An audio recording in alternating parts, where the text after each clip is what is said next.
Which one's better? Boys over here. Good evening. How you guys doing? My name is Terence. I'm the author of Please Give Me $1, my first book. I just released it a few months ago. A little background about myself. I'm extremely active in the community. I'm a founder of a young men's mentorship called Blueprint to Manhood. I am the vice chair of the Hopewell Youth Service Commission. I am involved in a lot of stuff within the community in my church. For me, I just believe in being the change that you want to see. I'm a believer in just being extremely active. A lot of people talk from the sideline, but when it comes time to get active, a lot of people get quiet. I tend to not be that person. For me, it started when I was about 12 years old. I started working with kids at a summer camp called Cunningham Day Camp. I was 12 years old, so I started working with kids while I was a kid. So for me, that was where my passion really originated. Sometimes for me, I know some of you may relate. It's funny how life kind of comes back full circle. Found out I was pretty much doing my passion the whole time, but I just didn't know at that time. I believe in God, so that plays a huge part of my life. I grew up in an amazing family. My mother, was a God-fearing woman and still greatness within me. She pushed the importance of reading. I did not like reading growing up. Couldn't stand it. She loves to read. I, on the other hand, did not like to read. That's very, very weird that I actually wrote a book. The older I got, the more I started reading more. One of the things that I essentially want to talk to you guys about is, for those of you, some of the authors in here can relate. Some can, inspiring authors. I stood in my own way when it came to my book. There was a lot of sermon made public. So I talk about a lot of stuff in this book that I'm just willing to be vulnerable about. For some people it's fairly easy. For me it was kind of hard to kind of put myself out there. So what I wound up doing was, I wound up standing in my own way because I thought to myself, and some of you authors can relate, man, maybe this isn't good enough. Maybe the people aren't gonna like it. You know what? I'm not gonna do this idea, I'm gonna scratch this out and start another. I've been working on that book since I was about 23 years old. Right now, I'm 30 this month. Yeah. So, I'm 32 years old. So for me, when I originally started writing that book, when I first started, I was writing a lot. Then I just hit this long period where I just stopped writing. Life just got hard, I'm not even gonna lie to you. Life got so hard that I just put the book down. I put it down for years.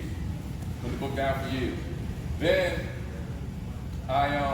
I just picked the book back up. Changed the concept of it. Now the book is still me, but I just kind of changed the concept of the book. For me personally, when I pushed the book out, it was like even though I'm a guy, it was like a birthing process. You guys know what I'm saying a little bit? I have no idea what it feels like to give birth, obviously, but I just imagine that's what it felt like, because you were pushing something out of you. All of us in here have something great in us, but are you willing to push it out? Come on. I tend to be, you gonna have me preach? All of us have great things within us, but we gotta be willing to push it out. So for me, my whole goal in writing that book was, okay, God, you put this on my heart. I've been through a lot of stuff in my life, So whatever you want me to do, I'm willing to do it, especially if it means to help one young person not make the same mistakes I did. So that's why in that book it was extremely hard, because I had to get vulnerable. I had to be extremely transparent. I had to, I don't want to talk about me using drugs. I don't want to talk about me doing alcohol. Oh, I don't want to talk about me disobeying my parents. Oh, I don't want to talk about certain stuff because sometimes when you put yourself out there, you open yourself up to criticism. You got to have a thick skin when you're dealing with criticism. So for me, it was to any of you guys in here that if you have something, if you're thinking about writing a book, have written a book, so some of the authors, allow yourself to feel. Allow yourself to tell your story. Nobody can tell my story better than me. Just like nobody can tell your story better than you. It's your story. It's your journey. Whatever you want to talk about. This world is free. This is a beautiful world out here. Your story can essentially help somebody. So with me being extremely active in the community, that's what I focused on in the book. I focused on, okay, when I finish this book, how can I help some young person to not make the same mistakes? I grew up in Hopewell, graduated from Hopewell 2004. But for me, like a lot of us, sometimes life happens. Once you get into high school, I would say freshman year, the years of high school go pretty quick. Once you graduate high school, it seems like every day, every time you wake up, you're a year older.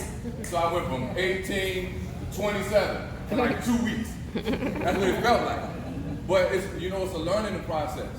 All of us have something that we have embedded in us that can help somebody else.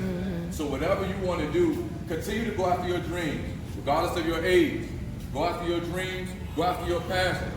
That's my little one over there talking. She always talking when I'm talking. She disrespectful like that. It's cool. But go after your dreams. The goal in life is, whenever you're writing or whenever you're going through anything, things that you're going through aren't necessarily for you. It's to help somebody else out.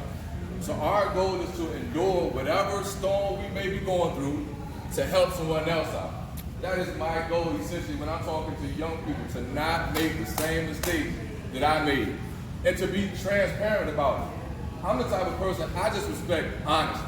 You don't have to tell me your whole life story, but just let me know that even if I fall, I can get back up and keep going. Don't sugarcoat stuff with me. Just keep it real. I like realness of something.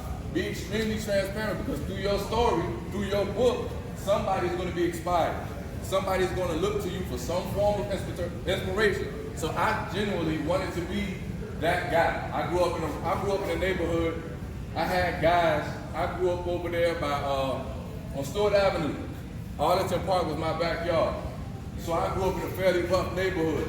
So for me, when I released my book, I had friends that I grew up with call me like, man, look, your book is the first book I read ever. 28 years old. I grew up with this guy. So for me, I'm not a crier. I'm not emotional at all. But a part of me, I felt I was overcome with emotions. But I didn't cry. But it was because at the time you're kind of changing the landscape of your life and other people's life. I didn't think that I would be an author. Then at the same time, I'm growing up, I'm getting calls from people who grew up with me, who did some of the same stuff I did. Now they say, oh man, your book helped me out. Oh man, this is the first book I picked up and read thoroughly. Like the first book I read, and, oh man, I'm gonna buy this and give it to my homeboy. Like for me, that's the goal of that book. For me, it's like, man, God has opened so many doors for me just by me pushing that book out. So I'm saying my message to you guys, whatever your dream, your passion is, push it out. Somebody is dependent on your story. Whether your book is fictional, non-fictional, whatever, somebody is dependent on you to come through. So I appreciate you guys for coming. I'm thankful to each author that's represented. I hope you enjoy yourself here. Once again, push that destiny out. Push. It's on you. Push. You have a good evening. All right. Thank